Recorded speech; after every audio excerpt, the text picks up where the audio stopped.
நான் உனக்கு மட்டும் அப்பா இல்லம்மா, தென்றலுக்கும் அப்பந்தான். என்ன செய்யணுமோ அதை செய்வேன். அப்பா, அப்போ நீங்க தான் தென்றலுக்கு ஒரு நல்ல பையனை கண்ணால கட்டி வைக்கணும்பா.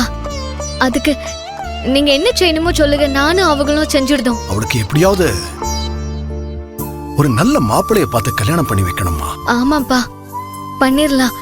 அதே நீங்க தான்ப்பா நடத்தி வைக்கணும். என்ன செய்யணும்னு சொல்லுங்க, நானும் அவங்களும் பண்ணிடுதோம். நீ கவலைப்படாத, அப்பா பாத்துக்கிறேன். நீ தைரியமா இரு. போ.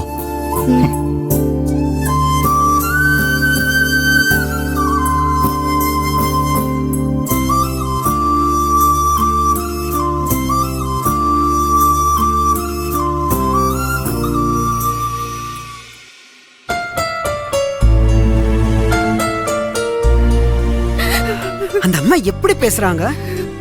அந்த இடத்துல எதுவும் பேசக்கூடாதுன்னு தான் நான் பல்ல கடிச்சிட்டு இருந்தேன்.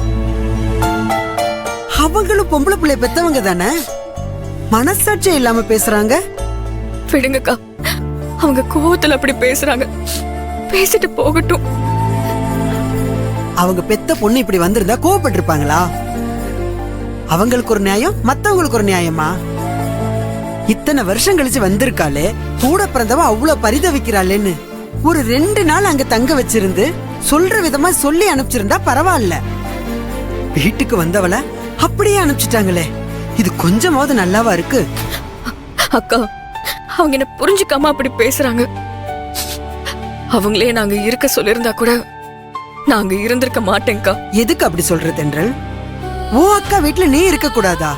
துளசி உனக்காக என்ன பாடுபட்டா, அத பார்த்து கூட அந்த அம்மாக்கு மனசு இறங்கலையே. பணக்காரங்களுக்கு இதயம் இரும்புலதான் இருக்கும் போல. எப்படிதான் உங்க அக்கா அந்த அம்மா கிட்ட குப்பை கொட்டுறாளோ தெரியல. அக்கா, அவங்க பேசினதெல்லாம் தப்பு இல்லக்கா. யாரும் வேண்டான்னு வெளியேறி வந்தனா இந்த நிலைமையில அங்க போயிருக்கவே கூடாது. அதான் எனக்கு அங்க இருக்க தகுதி இல்லைன்னு சொல்றாங்க. என்ன பேசுற தென்றல்? யாரும் பண்ணாத தப்ப ஒண்ணு நீ பண்ணிரல. ஒருத்தனை நம்பி போயிருக்க, அங்க நடக்க கூடாதது நடந்துருச்சு. அதனாலதானே நீ இப்படி இருக்க. அதுக்காக என்ன வேணா பேசிடுவாங்களா? சரி, நீ ஓடி போயிட்ட. உன் அக்காவை தானே அவங்க பிள்ளைக்கு கட்டி வச்சிருக்காங்க. அப்ப அந்த மான மரியாதை போகலையா? சரியா போயிருச்சா? அந்த பேச்சு விடுங்களேன்க்கா. இவ்வளவு நாள் நான் உங்க கூட தானே இருந்தேன், இனி உங்களோடவே இருந்துட்டு போறேன்னு எதுக்கு தேவையில்லாம அவங்க மேல கோவப்படுறீங்க? கோவப்படுறேனா? பயங்கர வெறியில இருக்கேன். என்னைக்காவது ஒரு நாள் அந்த அம்மா என்கிட்ட சிக்கட்டும். அப்ப அவங்களுக்கு இருக்கு நான் யாருன்னு தெரியும். மா, அக்கா தான் நம்ம கூட வந்துட்டாங்கல்ல, அத நினைச்சு சந்தோஷப்படுங்கம்மா. நானே அக்காவை அந்த வீட்டை விட்டுட்டு வந்துருவீங்களோன்னு ரொம்ப பயத்துல இருந்தேன். நல்ல வேலை அக்கா நம்ம கூட வந்துட்டாங்க. ஏன் அபி, உன்ன மாதிரி தானே துளசிக்கும் இருந்திருக்கும். மா, துளசி அக்காக்கு தோணுச்சுன்னா அவங்க இங்க வந்து பாத்துப்பாங்க. நீ ஓவரா டென்ஷன் ஆயிட்டு இருக்காத, பிரஷர் ஆக போதுமா. ஒரு நிமிஷம் இரு, நான் வரேன். இந்தாமா, முதல்ல இந்த ஐஸ் வாட்டர் குடி. குடிமா, குடி.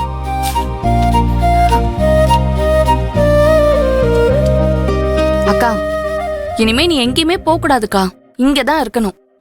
உன்னையும் அக்காவையும் விட்டுட்டு நான் எங்கேயும் போக மாட்டேன். என்னதான் இருந்தாலும் அந்த அம்மா இப்படி பேசுனது எனக்கு ரொம்ப கஷ்டமா இருக்கு.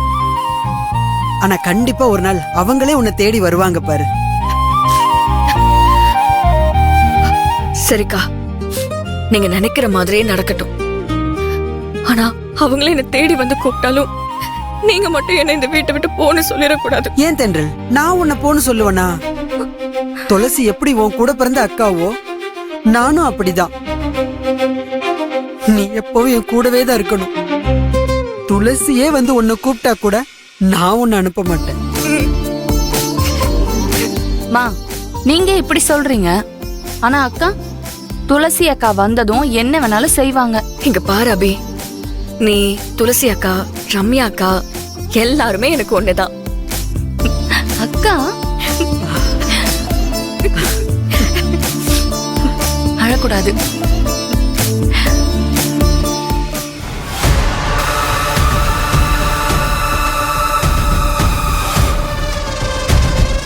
என்னென்னமோ பிளான் போட்டு தென்றலை வீட்டுக்கு கூட்டிட்டு வந்தோம். ஆனா அம்மா இப்படி பேசி சொதப்பிட்டாங்களே. திரும்ப அவளை எப்படி வீட்டுக்கு கூட்டிட்டு வர்றது? ஏங்க நீங்க இங்க என்ன பண்ணுதீங்க? நான் உங்களை ரூம்ல போய் தேடிட்டு வரேன். மனசே சரியில்லை துளசி. அம்மா இப்படிலாம் பேசுவாங்கன்னு நான் எதிர்பார்க்கவே இல்லை. வரலன்னு சொன்ன தென்றலை நாம இங்க கூட்டு வந்திருக்கவே கூடாது. அவளை ரொம்ப கஷ்டப்படுத்தி அனுப்பிட்டோம். ஏங்க சாரிம்மா, அம்மா மாரி என்னால எதுவும் பண்ண முடியல. நீங்க என்னத்துக்கு சாரி எல்லாம் கேட்டுட்டு இருக்குதீங்க? நியாயமா நீங்க தென்றல் மேலதான் கோவப்படணும். ஆனா என்ன, அத்தையும் கொஞ்சம் அதிகமா தான் பேசிட்டாங்க. சரி விடுங்க, நடந்ததெல்லாம் நல்லதுன்னு நினைச்சுக்கிடுவோம். என்ன துளசி, தென்றல் இங்க இருந்து போயிட்டா அது நல்லதுங்கிற? ஆமாங்க, ஒண்ணு முடியும் போதுதான் இன்னொன்னு ஆரம்பிக்கும். ஏங்க நான் இது வரைக்கும் உங்ககிட்ட எதுவுமே கேட்டதில்ல. முறையா ஒண்ணு கேக்குதேன். அத மறக்காம பண்றீங்களா? என்னம்மா இப்படி கேக்குற? உன் சந்தோஷம்தான் ஏன் சந்தோஷம் வாழ்ந்துட்டு இருக்கேன். அதுக்காக தானே தென்றலை கூட தேடி கண்டுபிடிச்சு உங்ககிட்ட காட்டினேன். இப்ப என்ன, அம்மாவை எப்படியாவது கன்வின்ஸ் பண்ணி தென்றலை எப்படியாவது வீட்டுக்குள்ள கூட்டிட்டு வரணும், அவ்வளவுதானே? இல்லங்க. இல்லையா? அப்புறம் என்ன செய்யணுங்கிற? நான் அப்பவே அப்பா கிட்ட பேசினேன். அவரு தென்றலுக்கு ஒரு வாழ்க்கையை உருவாக்கணும், அவளை குடும்பமாக்கணும்னு சொன்னாரு. இவர் வேற வயசான காலத்துல என்ன பண்றது தெரியாம எதையாவது பண்ணிக்கிட்டேன். ஏம்மா, தென்றல் நம்ம ஃபேமிலியில ஒருத்தி தானம்மா, அவளுக்கு என்ன குடும்பம்? என்னங்க புரியாத மாதிரி பேசுதிய?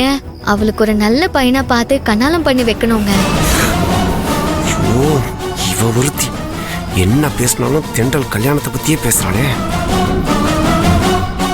என்ன துளசி திடீர்னு இப்படி சொல்ற? தென்றல் சின்ன பொண்ணு. சின்ன பொண்ணா? ஆமா. அந்த சின்ன பொண்ணதே நீங்க அப்பவே கண்ணாலம் பண்ணிக்கணும்னு ஆசைப்பட்டீங்க, மறந்து போயிட்டீங்களா?